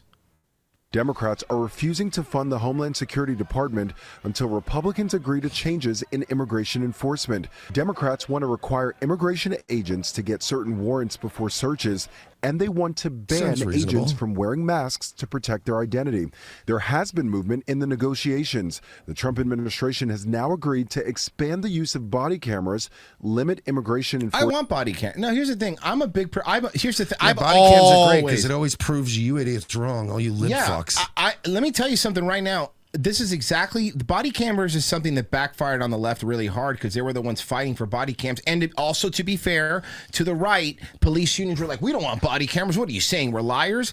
But in reality, what body cameras actually proved is that, don't get me wrong, it exonerates a lot of cops. And also, I know what a lot of people be like, see, cops aren't that bad. No, the other reason why cops are behaving better is because they have body cams. Because look, Mersh and I have slow days and we watch body cams. And some days when we do, the one thing that I have noticed is, and I'm sure you've seen it too, whenever a cop pulls over another cop for a DUI, they'll do this, body cam, or they'll be like, if it were different, you hear them say that. I've seen some where they tell them to cut off the cams and they forget to. all that stuff. So yeah, it's because now they're under fucking scrutiny. So I'm for body cameras, and I'm for ICE having body cameras. Because I'm gonna be honest with you, are there bad ICE agents? Absolutely. But you know what? It's actually going to prove. It's going to prove, like not the majority of times, that no, it was because someone came at him with a knife. Yeah, how many did you see body cam after body cam where they're like, oh my God, they killed this innocent black woman, and then you see her and her hair's all crazy, and she's like in a bathrobe with knives running at a cop, and you're like, well, that's going to get you shot by cops. That's hey, put it to you this way: cameras are what got Afroman off the hook. Let's start with that. I am still kind of like shocked at the level of like how people feel comfortable, like even just making jerky movements around cops. Because like I have been. Have you seen the videos? Oh, what do you mean? Of the way to show give a cop your wallet. Oh yeah, we did that. Yeah, that was one of my early fucking things. I fucking love those. But no, I'm just saying, like, I've been in a vehicle before where like plainclothes cops have guns drawn on everyone in the car, and you're like, I am not moving. And if you've had that happen to you one time in your life, for the rest of your life now, I'm not up to any. I'm the most boring 40-year-old guy now. I just do my stupid podcast. I mostly stay at my house. Like, I'm so boring. So when I get pulled over, I'm like almost indignant about it. Like, what the fuck did I, but I'm still like, hands at 10 and 2. Yeah. My ID and my shit's right between my fingers right there. Windows rolled down. You know what I do? I'm not moving. You know what I do? Moving. I only roll the window a crack. I say I don't talk to cops. And I slide my ID, and I'm very indignant. But I just, man, I even asked some motherfuckers, when it's a traffic stop, I've asked these motherfuckers for permission to light a cigarette. I'm like, listen, does it take a minute? Can I get a cigarette out of my bag? Because you don't even want to get shot. And then I see these other people just jerking around, kind of like, whoa, you're going to get shot. You know, Mersh, little side hustle, you should be a First Amendment auditor. Yeah, listen, if I was younger, I probably would have done shit like that. But that's a young man's game. You should be a First Amendment auditor. I should be a nuisance to all the local Polk County police. That'll really help me have a nice quiet life. Yeah, Grady Judd's petty. Bro, I've heard. I know, me too. I've heard some people stories about him. If you live in Polk County, you've talked to either officers or former officers, and you do hear stories about the pettiness level of this gentleman, of Grady Judd. Do you remember the guy that got hunted into the woods? The one that shot the deputies or whatever, and then they hunted a guy in the woods, and there was a big shootout in the woods. You remember that story? Yeah. I heard some other, like the locals, they talk, and there's some stuff about that story that I personally think you, Grady Judd, and your deputies are heroes, and I would never dig into that story. But if people were to dig into that story, whoo, there was a lot, that had something to do with like a deputy fucking another deputy's wife, and there was a whole beef going on. Yeah, there's a lot of shit that goes on in Polk County people don't know about. I'll tell you that I will say this: instead of being a First Amendment auditor, because too many people do that, I'm gonna go. How about a 13th Amendment auditor, where I go make sure people don't have slaves? Yeah. Does that sound good? No, seriously, I'm gonna be a 13th Amendment. Mersh, you be a 19th Amendment auditor. You have to go into strip clubs and make sure that women are have a fair shake. Listen, you've a 19th Amendment auditor, 13th Amendment. Guys, there's so many other amendments to audit. Why are you always doing the first one? I know it's we should be doing more. Yeah, I want to. When they get really obscure, let's get really obscure amendments and audit those. I'm gonna be a 6th Amendment auditor where I just make sure people are getting fair trials. Ooh, that's really good. I just pop in randomly on trials, and I'm like, hey, there better not be any funny business. Well, I'm a 20th Amendment auditor where I reduce the time between federal elections and the start of terms of Congress and the president. I audit that. That's me. That's the guy. Hi, I'm a 20th Amendment auditor. Not many people really cover me, and my job's kind of boring. You know what I've never been a big fan of is federal courts like hearing lawsuits against U.S. states brought by citizens of states in foreign countries. So that's it. I'm going to be an 11th Amendment auditor. Oh, how about I don't want to see any of that shit going on in my system. Mersh, you should actually be a 21st Amendment auditor. Mean the places should be selling alcohol because that is that's the end of the national prohibition of alcohol. The 21st Amendment. I'm going to go to all the dry counties in Kentucky and go, why aren't you serving alcohol here? Exactly. It's against the Constitution. 21st Amendment auditor, boys. I got you. Yeah. I'm going to be a 24th Amendment auditor. That way I can go around and make sure that everybody dodging their taxes is still able to vote. Good call. That is hilarious. That's actually very funny. That's good. That's actually a really good one. How about the 26th Amendment audit where it changed the voting age from 21 to 18? Mm-hmm. I'm going to be a Fourth Amendment auditor. So we had to chat out this one. To be a Fourth Amendment auditor, just make sure nobody's housing any U.S. troops in their house. Oh, you're right. That's a good idea. Mersh, they might be doing it. No one's checking. How do we know? I just kick in doors and I'm like, you got a soldier living here? And they're like, that's my husband. Mm-hmm. He lives here. It's his house. I'm a Fifth Amendment auditor. I just stand there and say nothing for 20 minutes. Just going in and going, ma'am, are you okay with this soldier quarantining in your fucking house and garrisoning? He's my husband. He's my husband. He's the father of my children. Yeah, he's a soul. He's okay. Hey, we're watching. We're watching you. Okay. What if it's somebody who translates the Fourth Amendment into U.S. troops aren't allowed to have homes? No, at all. You're not allowed They to have be. to live in barracks. I want to be. I want They to can hire, only live in barracks. I want to hire an attorney to try to argue in front of the Supreme Court that the way you can construe that amendment is that U.S. troops are not allowed to live inside any homes. Ooh, I like that. I like that. Tie up the court's time. I'm going to be a 22nd Amendment auditor, which limits the number of times a person can be elected president, so I can go to Obama's house and say, no! Scream at past presidents. We all agree, though, none of us want to audit the 19th Amendment. No, we're fine. We're fine with that being violated regularly. Yeah. I'm a 29th Amendment auditor from the future where I'm going to make sure Puerto Rico gets all the voting rights as a country. I'm from the future. That's going to happen, so I'm just letting you know. And Mersh, you want to be 30th? You want to be Cuba? Because Cuba's going to be a country soon, too. You want to do that? Yeah, I'll be, well, yeah. You're the casinos. I figured you want the 30th casinos. Amendment, yeah. Cubans are finally human beings. Yeah, oh, wow. That sounds nice. That's pretty cool. Sounds pretty sweet. I have to go through a back door in other places. It's really weird. Yeah, but you only have to go through the back door between June and August. That's true, because of the darkness. Yeah. The sun's really bright. I get very dark. Well, you know what? Afroman for president. I will vote for somebody else. This guy's a literal. I know it's the word hero is being thrown around, but it's not a joke. This guy's actually a hero. Mm-hmm. A jury has sided with the rapper Afroman in the civil lawsuit filed against him by Adams County deputies. WCPO 90's reporter Jay Shakur is live outside the courthouse tonight. This verdict. J-Pac Shakur. Jay was read right about 30 minutes ago, and you spoke to Afroman as he was leaving. What's his reaction? By the way, he fucking humiliated them. He allegedly fucked one of the cop's ex-wives. Unbelievable. Yeah, I have that. Don't worry. The dude tossed his fucking court case out because in a defamation case, it has to be not true. Mm-hmm. So by the cop going up on the stand and saying, I don't know, he might have fucked my wife, he actually threw his whole case out. Unbelievable. No, Virgie, I got better than that. I have the cop's ex-wife on the stand in a second. Oh, yeah, dude. I fucking was about to say that. The only witness that Afroman called was an ex-wife of one of the cops. So this cop right here you're seeing here blamed the Afroman incident on his wife leaving him. That was his complaint. What did she say exactly that this played into the divorce? She was tired of hearing about it. People asking her, was her husband a thief? How could he do something like this? But why did you? And this is his ex-wife? Has Mr. Foreman's posts about Sean or any of the general posts about the Adams County Sheriff's Department as a whole affected your life any at all? No. Well, that's not going to help the case.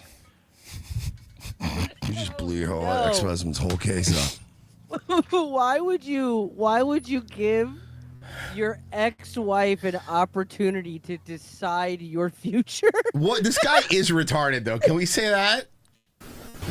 So the post. I wouldn't give my wife the opportunity to decide my future, let alone an ex-wife. Never affected your life. Never affected your marriage. No. No, it's more that he punched holes in the drywall next to my head when he came home drunk. It was more of that. I'm assuming. I don't know if that's true or not, but that's what some cops do that. Sean is a Sean, grooms, girls, high on. Oh, this is his song. Shrooms, drops, his fruit of the looms, and cheap, hotel room. Then he bang, ding, ding, dong, fucks him with brooms. Sean Grooms. On my head, he placed a bounty because I named him the Hunchback of Adams County. What do you call a cop that stop crackhead when and then make them drop their panties? So a pig can squeal the penis plea deal. Pulls over a broad and say, we can do this the hard or the hard way. Easy way is the hard way. Let me just tell you something. He's being retarded right now. This man's the most fucking American man in this country right now. He did something that everybody's like, no, we're on his side. No one's against him here. But this is how he won. He retard maxed. Yeah, and it was perfect. And it was. Did you see the people here? I think they have. Did you see the people supporting him? Oh yeah, there was a huge crowd there, and it's not a fucking.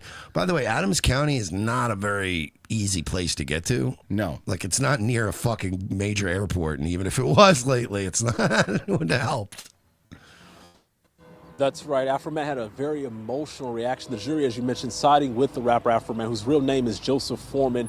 In this case, here's video from inside the courtroom as this case went on. During closing arguments, the attorney representing the deputies in this case claimed Afroman intentionally lied about and defamed the deputies in his songs, but Afroman's attorneys maintained throughout this trial it is his right to say what he wants to say. This goes back to 2022 when Afroman's home was raided following search warrants related to possession and trafficking in drugs and kidnapping. Though nice never cars, charged. man. He's got some Yeah, nice I like cars. him. The classic, old classics too. Charged the attorneys for. I'll give Afroman some credit about his cars too, real quick.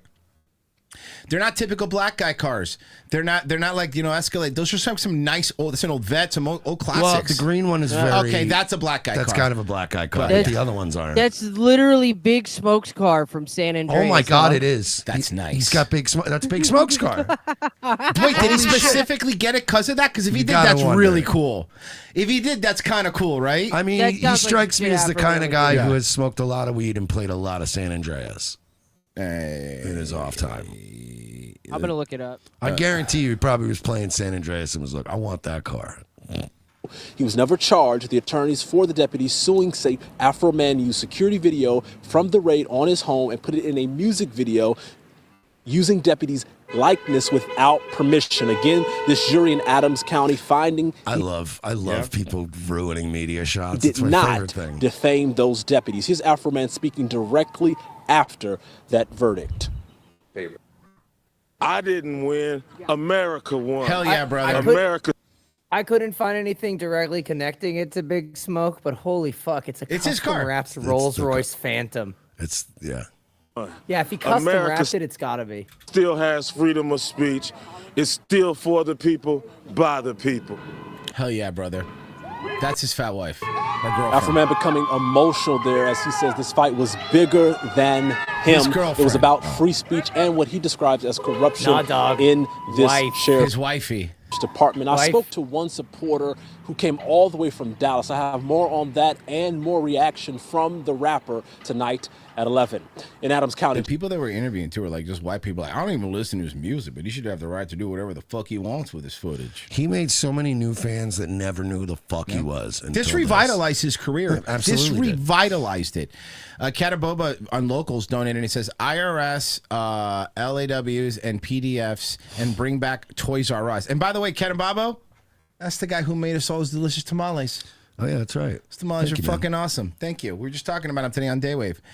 King of All Pixels says, I hate the IRS. He was better as Mike Rotunda. Anything over on the YouTube side? Well, you didn't like VK Wall Street? Oh, don't. Why? What? Wall Street's the opposite of the IRS. Captain for two is AI Nedden Homo. What? I don't know. Semper Alone for 10.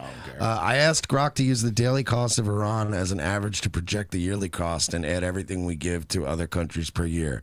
If they gave it to us, it would be almost $10K per year per household. So well, you know, it's whatever. James Graham for 5. So Trump actually said nobody knows about surprises more than Japan. Why didn't you tell us about Pearl Harbor? To the Japanese Prime Minister.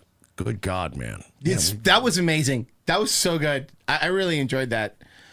Yeah, but we're boned. Which is the kind of joke that like Trump would have gotten away with and like we would have all laughed at years ago when he was the peacetime making deals for around the world that was good for everybody. You know, that first Trump term, it was funny if he would have said something like that. He'd be like, this is Trump. But like now it's like, I don't know, man. Now that you have blood on your hands, it's like less of a funny joke. Here. Shane Gillis? Okay, and with a jaw like that, the daddy can really do some mewing. Shane Shut up, old head. Why did you keep that in the clip it here? Ew. Mute. Okay, moving on. In Atlanta. Yeah, you should. Why don't you start with at 6 seconds after the mewing? Oh, these are the editors fucking with her. Carol, no ad-libbing. No ad-libbing. Oh, that was the editors fucking with her because this was cut. They could have started the clip right here. Area teen now. That's where they should have started it. They kept it in there.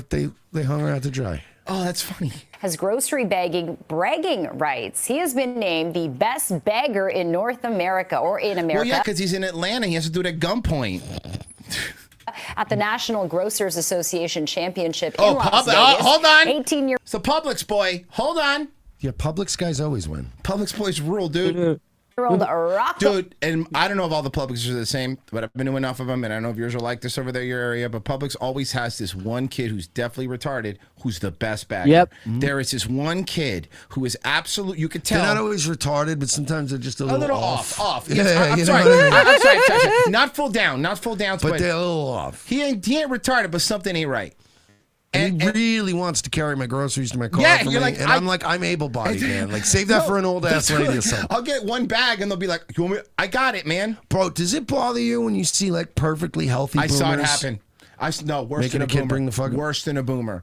I saw fucking Zoomer do it, and I wanted to fucking put his broccoli head through the wall. That makes me, yeah. Yeah, someone was like, it was actually an older man bagging, an old man that was a retired guy, and he could, and in Publix. Here's the thing with Publix, you don't know, they have to. That's part of the rule. They have to ask everybody. They're not, no matter what. I've never said, yeah. I'm always like, of course not. No, so the guy goes to the Zoomer and he goes, you want me to take you to your car? And he goes, yeah, sure, dude. Do you know how happy I am to go to a grocery store where there's still a guy bagging groceries and I don't have to do it myself? Yeah. I'm already leaving grateful. So when I'm on my happy. way out, oh, would you like me to? I'm like, dude, when there's like an old fucked up lady with gout, like you go, you can help her. Don't bother. No, but I've even seen like boomers, and I know people are probably thinking like, you know, boomers, they're older, you know, but I've seen like, one time I saw these two very fit boomer, you know what I mean? Yeah. Like like younger boomers, but like fit and in shape, like village type boomers. And I'm watching them, and there's like, there's just like retarded kid just loading their bags on a fucking hot summer day, and they're just standing there and like watching them, and I'm like, you could have done, and it wasn't even like a hard, like it was like they had it set up like I did with the SUV with the thing that just pops up. It would have taken them 5 seconds to load this shit and go, and then they didn't even get in their car. They just sat there and watched them like with a sense of pride. Oh, Camarada says he trained for months. Good thing, too, because judges reportedly grade on speed and bagging technique. Who are these judges? Clearly not a problem for Oh, Rocco. I'm sorry. Is style not a factor? Wait, there was a movie about this. Because I want you to throw the fucking paper towels up in the air and spin them and then catch them and put them in my bag. I want a little style. Pessy, wasn't there a movie about this where there was somebody who wanted to be the best bagger and he was like practicing for Oh it? yeah, Employee of the Month with Dane Cook. Employee of the Month, that's right. And Dak Shepard was the really good bagger, right? It was Dak Shepard. Shepard was the but one he who was fucking all cheating. the moms. But he was cheating. He wasn't actually scanning the products. Yeah. He was doing all the flair, and once in a while he'd toss a product behind his back instead of scanning it. Yeah. Wow, what a bad movie. Andy Dick was in it. Dude, honestly, it's mid. I won't give it bad. Mid. Forgettable, but not too terrible. Andy Dick is like one of those indicators for me, though. Like right away, that movie's probably gonna be bad. Yeah, and then it really just then I need to know how large. He was a cashier. He wasn't a bagger. He was a cashier. How large does He's Andy? Andy Dick is like the blind optometrist guy, so he like gets a line in here and there, but it's mostly. That's what I was saying is that when I indicate if I'm gonna go like a movie, I need to know Andy Dick's in it, and then how large does he loom in it? Right. You know what I mean? How much Andy Dick? A little Andy Dick peppered in his foot. If he's a waiter for 2 minutes, I'm fine fine with that. That's cool. I'm with you with that. Well, I like that. If he's the main character, I'm out. Dude, Mersh, I go most comedy films. I go by DPM, dick per minute. How much dick per minute is in the film? Yeah, that's very important because that is important. No, the one with the bagging one was a newer one that was made by the people who did the digital shorts, right? The one that Conan was in. That guy wanted to be the best bagger at the place or some shit. Oh, I thought that one was That's a different one. Fucking, I forget. I don't care. The Best Pro Shop. Yeah, whatever. I don't care. By the way, this is kind of off topic, but it was a debate we were having last night on Nightwave. Does anybody can anybody name a good movie Sydney Sweeney was in? good movie? She's No. been in a lot of movies. No. She's like box office poison, dude. Yeah, no, everything she makes is shit. She was okay in the first season of White Lotus, but she was like barely in it. No TV So- shows. No, movie. No, No. not a one. We tried to watch The Housemaid. Oh my God! Did you? We watched The Housemaid last night. How was it? It Bro. is so bad that it's I actually tried so hard to hilarious. gaslight myself. Casey hated it, dog. Oh man, dude, it was. We hated it. We were watching it last night. We did hate it, but it did have that certain level where when it crosses over into where you bad? start going, okay, this is funny bad. Dude, it was so like watching funny a bad. Tubi movie. It felt like a Tubi Yes. movie that was like a AAA box office. How thing. were her gazongas? It was her tits were in it. Okay, and they're still great. Yeah, they're in it. But like it is. Dude, I recommend. That's for the chat room saying The Housemaid's bad. It's fucking. I sucks. recommend you and Okay. Marie like watch it Housemaid. one night. It's Okay. really, it's so bad. It's funny. Okay. Eat I some was chocolates. laughing. Eat some special chocolates and watch it. Every time one of the chicks would have like a badass moment, my chick would just turn to me and go, "Girl boss." I was like, we were both just laughing. It was we were both going, she'd go, "Oh, another girl boss moment. Look at that, girl boss." It was bad. Royce, you're gonna watch 3 minutes of that movie and go,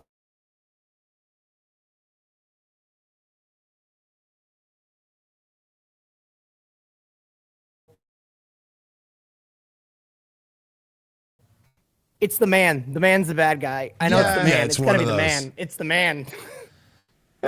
So I'm on the IMDb page, and the trivia greenlit for a sequel titled "The Housemaid's Secret" after a very positive box office number. Yes. I want to establish. So I found this out. Because we were obviously watching the movie. And when a movie's bad, like me and her just both started on our phones researching this movie.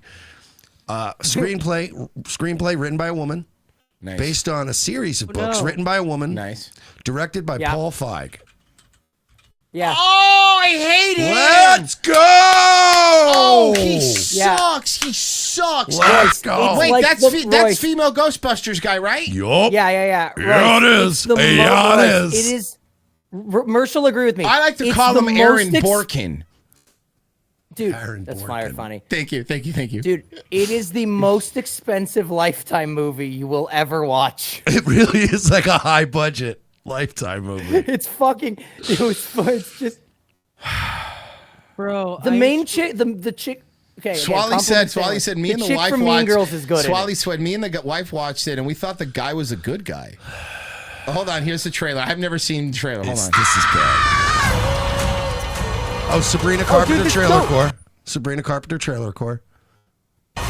Royce, the trailer isn't even going to cover half of how fucking it's batshit this Yeah, thing is. this It movie's goes off the batshit. rails. That's the word. It's off the rails. It does a complete 180, like with First off, can I be 45 clear? minutes left. Very rarely do Mersh and Pessy both agree on the movie. This movie's gotta He's be right. bad. When there's like 30 minutes left in the movie, they go back. They start at now what should be the beginning of the movie. It's fun because women are bad at like structuring plots, so they can't do like like Usual Suspects or like a Tarantino movie. There's usually like a reveal at the end, and you go, "Whoa, wow, you had me fucking fooled, bud." Women are bad at that, so they'll do like half the movie, and then they go, "All right, now let's spend 30 minutes explaining to you." We watched one battle after another, and we went in being See, like, that all fixed right, it, it's boys. Paul ahead. Thomas Anderson. It's gonna be like serious, and he's like an old rebel who has to, if they take his daughter, blah, blah. No, dude, there was ass eating. There's like weird jokes by the end of it. We're like, what the fuck is going on? Housemaid's the same way. What the hell is this? Oh, and Housemaid wants to be Gone Girl so bad. I hated Gone Girl too. I fucking hated that. But it wanted to be Gone Girl like really badly. Yeah, it's Wine Mom Pulp. Wine Mom Pulp. We got $5 from Bavarian Viking. Says future locals movie. Oh man, I actually said I said long? last night I was like, that's the problem is I'm pretty sure it felt long. How long is it? It's Pessy? like 2 hours. Yeah, dog. it felt long. I'll tell you that much. Because, you know, even though I was laughing and having fun watching it, it got to a point where I went, wow, we're still going with this, huh? We paused it halfway to just take a minute. Is this one of those movies? Because I went outside for 2 cigarettes during this movie.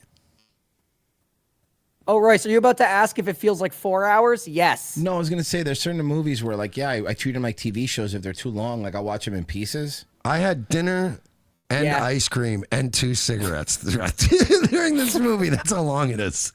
By the way, everyone's loving Wine Mom Pulp. The Lions get Wine Mom Hell Pulp yeah. is amazing. Wine Mom Pulp Fiction. Yeah. Hi, Melody. Hi, Mrs. Winchester. Oh, please call me Nina. Come on in. Oh, hold on. Look, you've seen it, so please, can I try to just be real quick? Look how frumpy she is, Shut up. Royce. Are we trying to ugly her up? Are we doing the Not Another Teen movie? I got paint in my overalls and everything. There is a glow up. A twist. There is a glow up. Does she drop her halfway hair through the movie. like loaded gun and then she becomes Kathy Ireland? I'm not good. I don't want to spoil the movie, Royce. Spoil it. I don't care. I'm just telling you there is a glow up moment. There's a montage. Wait, is there a montage where people go like this, but she finally comes out and they go like this? Lipstick with the close up, and there's like vampy music. Oh, that sounds great. Thank you for bringing this movie up, Pessy, because I just talked about it last night, and I was like, I feel like we're all in a support group right now. Like, I just feel like there's others out there that had to battle this same trauma. I don't think you understand. After watching this movie, I was trying to gaslight myself. Like, no, I wasn't. You know, it wasn't that bad. And then the more I talked, and the next day, I was just like, what the fuck was that? We were giggling like 30 minutes after the movie was over. We're still laughing. It's a good, bad movie, but it shouldn't have done as well as it did in the box office. This job. I just really enjoy being a housemaid. For the right families, of course. You know this is a live-in position, right? Ta-da! This is your room. Bro, she's such a bad actress. You can tell she's bad in the fucking trailer. Yeah. So, would you like the grand tour? And by the way, and Amanda Seyfried is also bad, but like on a different level bad. Dude, like, she's the best part of the movie. She's the best part. But in the worst way, right?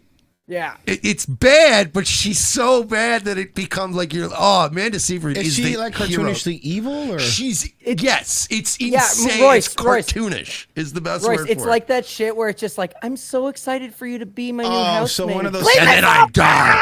Yeah, it's one of those. Good taste. See what you're getting yourself into? It's like Mommy Dearest The levels job of is mostly fucking cleaning, weird, dog. Organizing, some light cooking. Oh, and she makes like multiple quiches in the movie. I don't know why that was a thing. Do you remember how many quiches? She kept making quiche. She did make a lot of quiche. It was like enough quiche. One quiche is enough quiche. Lily's gonna be living with us. I have a hankering for quiche. Andrew, I told you that. She'd be. Okay, so I haven't seen this movie, so I have no idea. So just tell me. I don't care if you spoil it, but just tell me if I'm close or not. The wife hired her on purpose to tempt her husband. You could spoil it. I don't care. I don't want to ruin the movie for you, Royce. You're gonna have to watch it to find out. Fuck! Royce, go through what we went through. Yeah, you have to go through what we went through. All right, Royce. Papa, I'm going to watch it. The with the problem wife is you're tonight. using guy logic while you're already watching the beginning Royce, of this movie. So that's what was Feel ruining free it for me. feel free to tweet to me and Mersh in all caps while you watch Yes. it. We'll I'll be monitoring. You watch it tonight with Marie, and I'll watch it tonight with my wife, and we'll come back and report tomorrow. All right, Marie. Well, you're listening. You know what we're doing tonight. Fuck. Wait, there's no ROTC tomorrow. Just do it over the weekend. Oh, the funniest part was too No, you tonight. dude. One of the funniest, best parts too was like halfway through the movie, my girlfriend just turns to me and she goes, "I spent $10 on this movie." She got it off the fucking whatever it is, the eye store or whatever. She's like, so did I. I also spent $10. Oh, I'm gonna steal it on my superbox. Dude, it came so did I. unprompted. It came so unprompted. We were just sitting there in silence watching the movie, and they say something at some point, and she just, without even looking at me, goes, "I spent $10 on this piece of shit." Let me help some people out here because somebody actually commented today. What's that thing that I bought that gets me all? It's called the Superbox. It's legal. They sell it at Walmart. They sell it on Amazon. I've had it for like 4 years. I get every channel, every movie, everything, live USC events, pay-per-views, everything. Highly recommended. Completely. I mean, it's not legal what they're doing, but it's legal for you to own one. Go get yourself a superbox. Watch all this garbage. Part of the family. You can watch The Housewife over and over. Superbox is like $200, and I'm telling you, I've had it for 4 years. It's just an Android box, but that's not what costs them. They have their own, and it's not in America. It's really smooth, by the way. Think of every new movie that's out, they have it. Every UFC fights, they have it. Fucking wrestling, they have it. Yeah. Yeah, and also word of advice: don't cheap out on those things. No, I didn't. Get I got the one, the mid one, which has good reviews.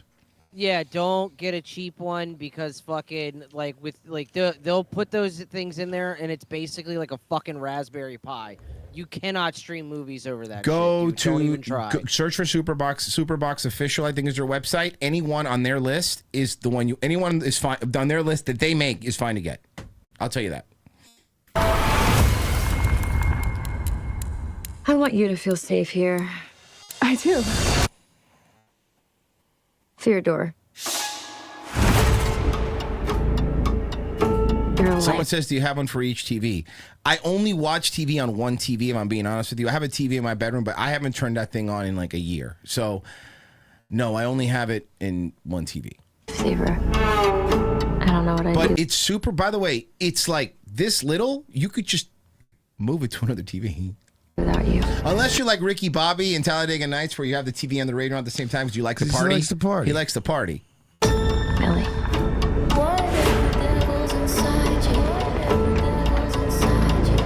No, you cannot just buy their service and use a PC. They don't charge you for their service because that would be illegal. What they do is they make their money off the product. I need this job. I can't lose it. I do not want to go back. Okay, real quick. So, woman wrote it, right? You said okay. So that's why, like, even every guy's hunky in it. Are all the guys hunky? They're all beautiful. All the guys are hunky. There's two cops in the movie that are not attractive. That look like regular cops. But are they white males?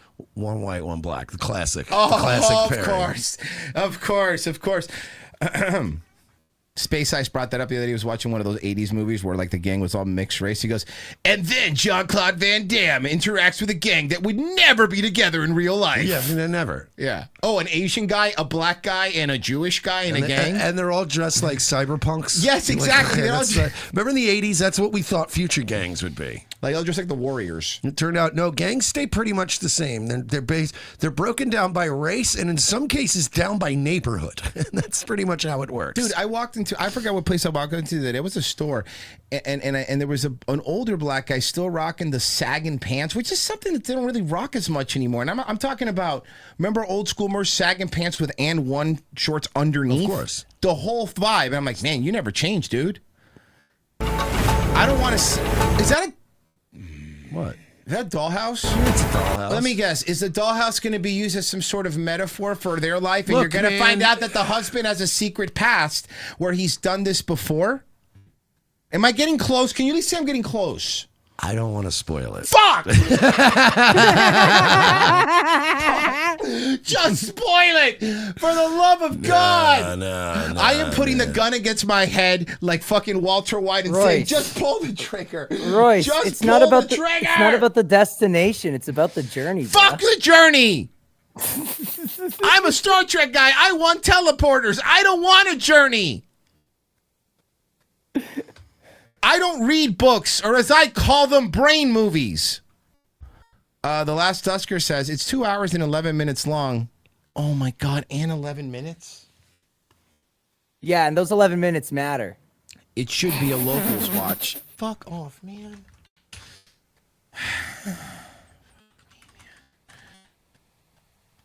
I hate this. I hate this place. Nothing works here. Oh, and they're doing the generic, like, tick-tock noise, too.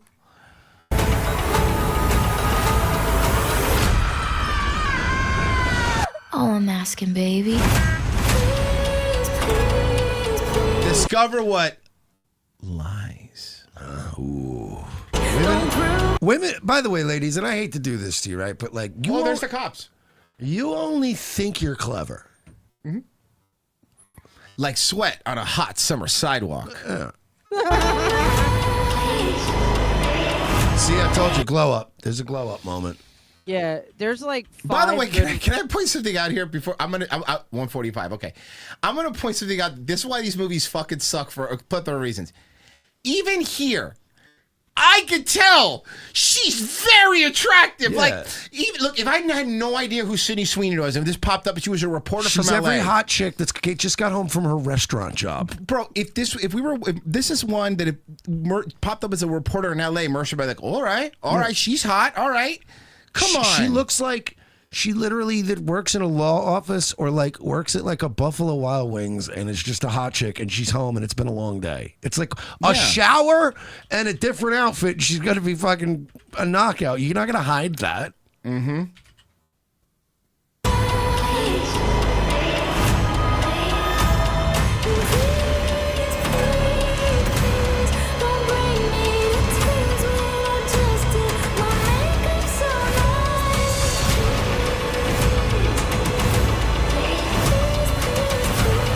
It's really bad. So I have a question. Just tell me if I'm at least kind of close with this. Are they trying to pull one of these? Is this what they pull in the movie? Hold on.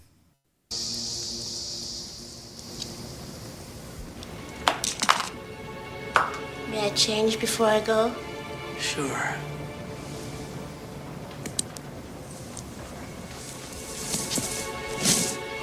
Is that what they're trying? That was one of the funniest bits in that whole movie. Can I say underrated? What a fucking underrated movie, Loaded Weapon. I think it's so good. the problem It's is a good one. the problem with that movie. Wrong is Estevez? It came out at just the worst time. Yeah. There was such an abundance of those movies that were all great. They were. You're right. It's almost like being a UFC fighter, but during an unfortunate era. Mm-hmm.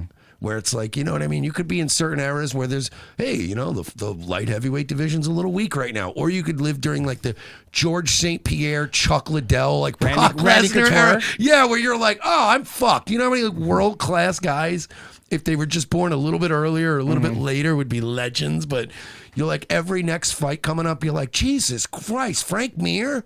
Come on, man. Like, give me a break. Anything over on YouTube? Let's see. There is one that I at least know of. Two, actually. Steven's Lament for 8. Thank you. Said, the only thing Andy Dick was ever good in was his one shot in Workaholics where he played a meth-addicted drama teacher. Basically, he played himself. I don't remember him in Character Workaholics. acting. And then 5 from Semper Reloaded. He said, it's time for Crimson Dessert, baby. Or Crimson Desert. Oh, okay. That got like 6 out of 10 from what I saw. That game. What, Crimson Desert? Yeah. Is that a game? Oh, it's a game? It's a game, yeah. Yeah, but I don't always trust. Yeah, you're right. The one True Eagle says on Ko-Fi, at my Publix, we have a blind autistic guy that rules as a bagger. Does he sound like Artie Lang? Yeah, what is this game? I don't know, man. Things that are like a 6 or a 5, like on these websites, generally end up being the games I like. Mersh, it's, you know, that MMORPG Black Desert Online. This is like they're like in the same world, kind of standalone adventure thingy. RevengeOfTheSys.locals.com, guys. That's who you sign up to get our exclusive shows. Head over there right now. It's $7 a month. There will be no ROTC tomorrow. I am sorry about that, but that's because I'm going to be filming a bunch of stuff for you guys over at MegaCon. I'm going to be there. I've actually got the same camera and mic that Hammy had, and I'll be filming a whole bunch of shit. So I'll be out there tomorrow doing that. Locals, of course, will get the exclusive drops and all that stuff. I might even live stream when I'm out there for the locals people, so keep an eye on that. RevengeOfTheSys.locals.com. Daywave will be on tomorrow, though, at 10 a.m., so make sure you're there. Nightwave? Yes, 10 o'clock tonight, Nightwave Radio returns. Hell yeah. Pessy next? Hell yeah, VHS and old Windows 95 games. Let's go. Virgie, you be streaming? Yeah, it's probably 8. I think 8. All right, guys, we're out of here. Bye.